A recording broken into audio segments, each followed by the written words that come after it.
everyone, and welcome back to the channel. I'm HW Rhino, and in today's video we'll be carrying on our journey to the Challenger 2, looking at the Centurion Mark 9, which is a British Era 2 medium tank for the Western Alliance in the Cold War game mode, and this is the tank that comes after the last Era 1 British medium tank, which was the Centurion 5-1. And this tank leads on to the Conqueror and then on to the Chieftain Mark 5 in Era 2. So I'll be telling you all about its statistics and its strengths and weaknesses, how it compares to its competitors in Era 2, and how I like to play this tank, as well as my commander and equipment setup. So we'll get stuck straight into the statistics of the tank. So fully upgraded, you get 2,450 hit points and 475 meters view range, which is not the best in Era 2, but it's definitely not the worst, and it's perfectly sort of adequate for a first British medium tank in Era 2, and it's good enough for what you need to play to the tank's strengths. And then we head on into the mobility of this tank, and again, it's not too bad at all. It's not the quickest tank. It has a 950 horsepower engine with an 18 power to weight ratio. You can go 48 kilometers an hour forwards, 20 backwards, and your hull traverses at 36 degrees a second, while your turret traverses at 32 degrees a second. But you can get those figures a lot better if you use the traction system, which I use, and I'll talk you through that when we talk about my commander and my equipment setup. In terms of the armour, the hull and the lower plate will get absolutely buttered by anything in Era 2. However, the turret, you still might be able to pull off a few ricochets. It has the same armour thicknesses as the Centurion 5-1's turret did in Era 1, so that's 254mm on the strongest part of the sort of front of the turret, 89 on the sides of the turret, and 89mm on the rear of the turret. If you're using the extent of your 10 degrees of gun depression, you're looking at an effective armour angling of anything sort of mid 300s. It's the sort of maximum angling that you're going to get. Maybe the top of the turret, it's some angles, it's auto ricochet angles.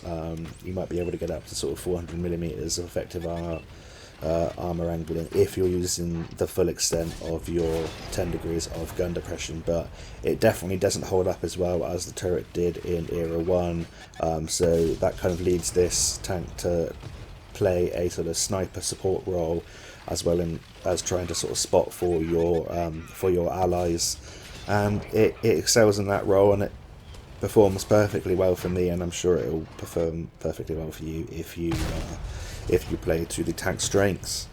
And then we talk about strengths, we're going to head straight on into the gun, which is a really nice aspect of this tank. So fully upgraded, you get a 105mm gun with a DPM of 3,325. It fires APF SDS rounds as its premium and as its standard rounds, and HESH as its third round. So the standard and the premium rounds both have 460 alpha damage, and the HESH rounds have 570 damage. Penetration wise, it's 398 on the standard, 443 on the premium rounds, and 210 on the HESH rounds. People might want to carry HESH for those lightly armoured sort of light tanks and medium tanks, but I just choose to run the standard rounds, not for any particular reason, I guess just because I prefer that, and I don't have the ammo swapper, and I usually just carry and run the standard rounds in case I come up against heavy tanks that I need the penetration for. In terms of how many rounds it carries 72, so that's plenty of rounds for you to be getting on with. It has 10 degrees of gun depression and 18 degrees of elevation. 72 was the rounds. 72 elevation would be insane.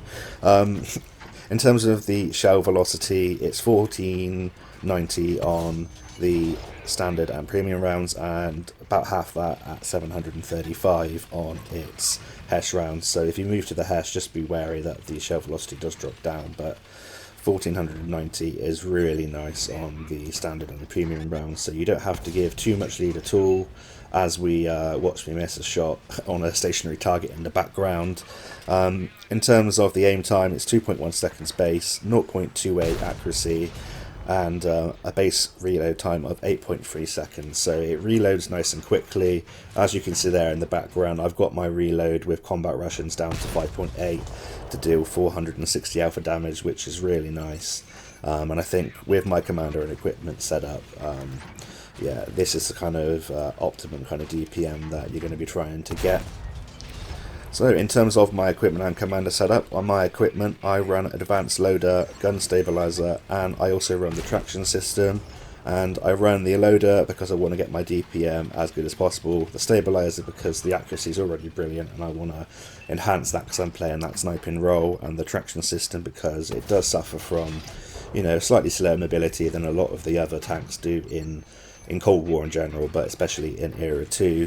So with my commander as well, on which I run 6th Sense, Born Leader, Rapid Loading, Steady Aim, Rapid Aim, Snapshot, Run and Gun, Situational Awareness and Armour Angling, I now have a much better mobility. I now go 53 kilometers an hour forwards, 22 kilometers an hour backwards. My hull traverses at 37 degrees a second and my turret traverses at 36 degrees a second. In terms of my DPM with my commander and equipment setup, I now have a DPM of 4,282, a view range of 528 meters, a 2-second aim time, and a 0.25 accuracy, meaning that this tank it really does excel at being that support sniper, support your heavy tanks that go forward, and use your nice view range to be able to spot for your sort of tank destroyers, your other medium tanks if you go forwards. You've got good gun depression, so you can poke over ridgeline, spot and then pull back.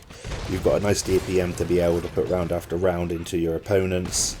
And I'm in a bit of a sticky situation here, as you can see. I'm just hoping that my teammates come to my aim. We get our final show into the Conqueror there, and our FV4015 shuts the Conqueror down, saving my life, and meaning I can carry on in this quite close game.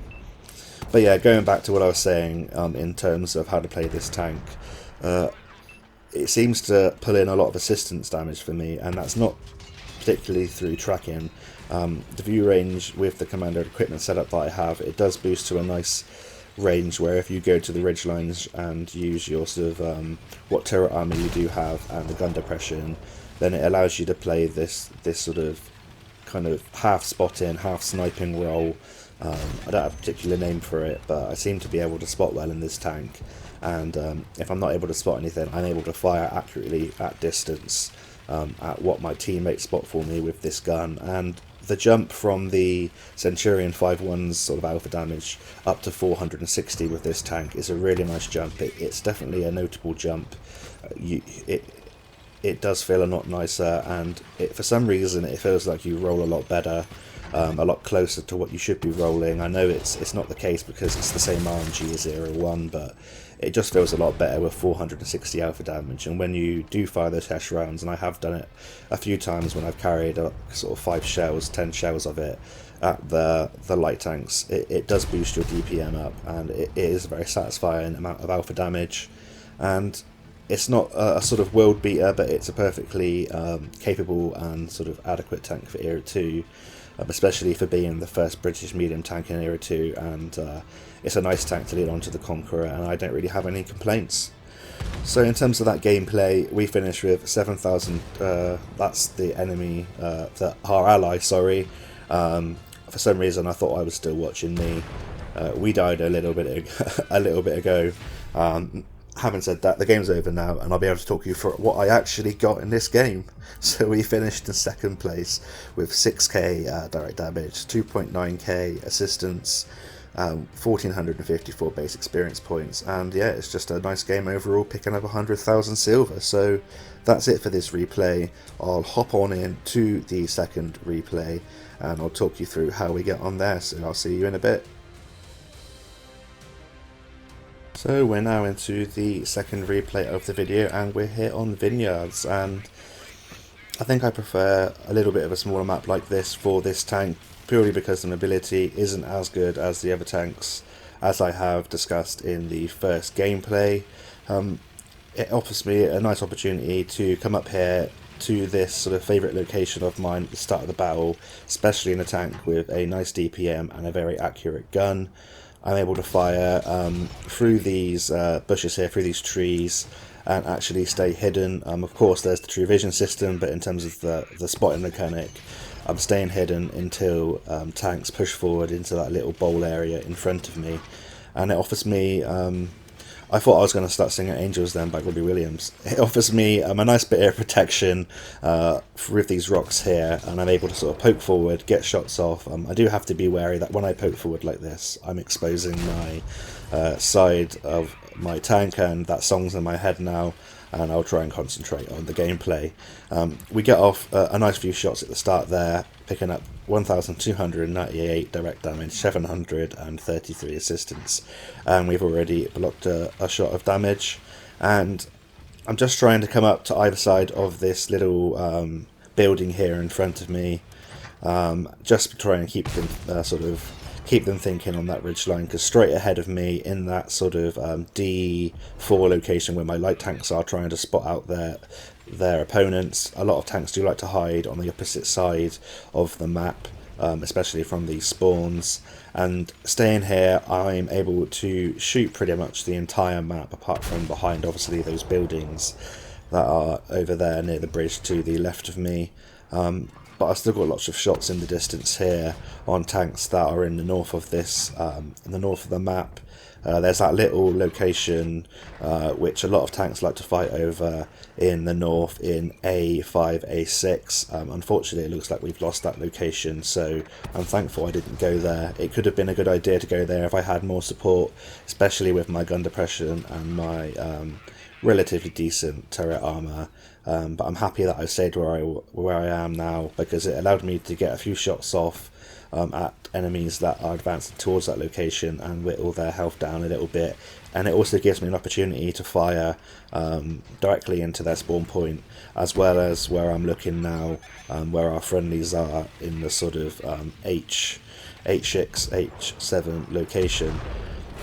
By me pulling back and or sort of waiting back, I should say, at this location here, I've been able to sort of stay here and put those tanks off that have gone through the north, pushing over. It's just me and this medium tank to the right of me that I have to fight off these tanks that are coming here, and I'm not particularly liking our chances at the moment. I'm going to stay here as long as possible, as long as I need to. I know that I can outrun the FV4015 that is straight in front of me and to the right of me if needs be, and if these tanks try and pull over, they are going to get shot up by me and my medium tank to the right of me. And I'm just playing a little bit of a defensive game at the moment, and I'm staying here. I could pull back even further and use the ridge lines, and I probably could, but I think I'm trying to spot out any tanks that might be where that Centurion 9 on the enemy team is, as well as any tanks that might be pushing behind those buildings in front of me. And these tanks are still trying to push over this ridge line, and as they do, I'm lighting them up and I'm getting the assistance, and I'm also getting shots into them. I'm trying to take this M60A1 out before that FV4015 has the courage to come over the ridge line, because in a one-on-one fight I'm not going to be able to fight off that FV4015 if he is anyway sort of competent. Just trying to bounce shots off my turret, hoping he goes for my turret, but obviously he's not an idiot, he goes for my hull. Fortunately, we saved enough of our hit points at the start there to be able to get through that engagement, and we're already up to 4.1k direct damage and 2.3k assistance, blocking at 440 damage. This Centurion 9 comes in.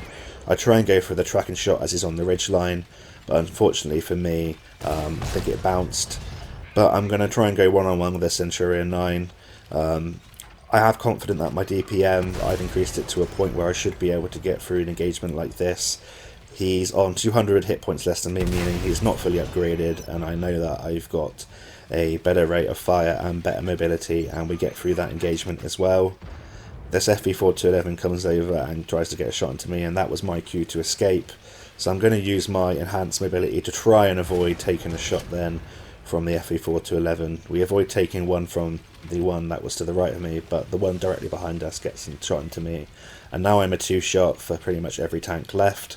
I'm pretty sure I'm a two-shot for every tank left, actually, and I'm going to go up to this little building here, and I'm going to use this position to spot out tanks that are to my right for my teammates that are all in the base, and I'm going to try and sort of bait them around this building and bait them into the open for my teammates to get shots into them. And as this FV4015 comes in, I'm going to go for the tracking shot, but that thing's got sort of incredible armour. It's way too good, and it's an extremely powerful tank. But we manage to evade one shot. We get a couple of shots into him. Our second one sets him on fire, but unfortunately we get shut down as that FV4015 burns a little bit. But we did enough there in that defensive location to spot out enough of the enemy for our opponents to win the sort of south of the map and come back round to the north. And there's just this one enemy tank left on the enemy team that is still remaining, and this game should be done very quickly. It's an FV4015, but if it's 8 against 1, I'm hoping my team don't throw this, and I'm pretty sure that they won't. And there we go, that's the last shot of the battle. I think I was admiring that Conqueror skin. I think it looked pretty cool with the UK flag there on the back. So in that game we finished in the the MVP slot, finishing with a first class badge, 1538 base experience points, 6.5k direct damage, 2.5k assistance, and 2 kills. And it just goes to show, if you're patient in this tank and play to its strengths, you'll have a good time. So I hope you've enjoyed this video, I hope you found it useful. Until next time, I'll see you on the battlefield, and bye for now.